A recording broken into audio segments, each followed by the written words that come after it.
আচ্ছা, city college থেকে দাবি করা হচ্ছে যে ওদের 25 ব্যাচের কোনো শিক্ষার্থীকে আপনারা গতকাল মেরেছিলেন। না না না না এরকম কোনো ঘটনা কি ঘটেছে? না না না না না না না গতকাল কোনো ঝামেলা হয় না, গতকাল কোনো ঝামেলা আচ্ছা, বাট এইখানে মেইন পয়েন্ট হইছে এইখান দিয়ে যাওয়ার সময় এই কলেজটা পড়ে, তারপর আমাদের আইডিয়াল কলেজ ঢুকতে হয়।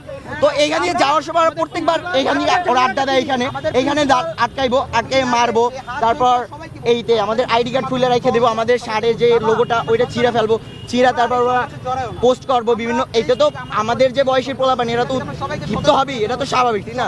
তো এইখানে তোমরা আর এই সংঘর্ষে জড়ায়ও না, এটা নিয়ে সবাই জানে আমাদের সায়েন্সের অভিযোগ তো এরা অনেক আগে করাইছে। ইভেন আমাদের এই ঝামেলাটা মিউচুয়াল করার জন্য আপনাদের বারবার বলতেছি আমি, আমাদের প্রিন্সিপাল ওদের কলেজে গেছে, আমাদের প্রিন্সিপাল নিজে একটা পোস্ট করছে যে আমি তাদের কলেজে যাওয়ার পর আমাকে একটা স্টুডেন্ট প্রশ্ন করেছিল যে স্যার আপনাদের আইডিয়াল আর আমাদের সিটি তো ভাই ভাই, তো যখন আপনার যেহেতু আইডিয়াল স্টুডেন্ট আপনার ছেলে মেয়ে, তো আমাদেরকে হাত দিচ্ছে, আমরাও তো আপনার ছেলে মেয়ে। তখন আমাদের প্রিন্সিপাল কোনো অ্যান্সার দিতে পারে না। তো এইটা নিয়ে তারা পোস্ট করছে যে এইটা নিয়ে স্যারে পোস্ট করছে যে আমি কোনো অ্যান্সার দিতে পারিনি, আজকে আমি লজ্জিত।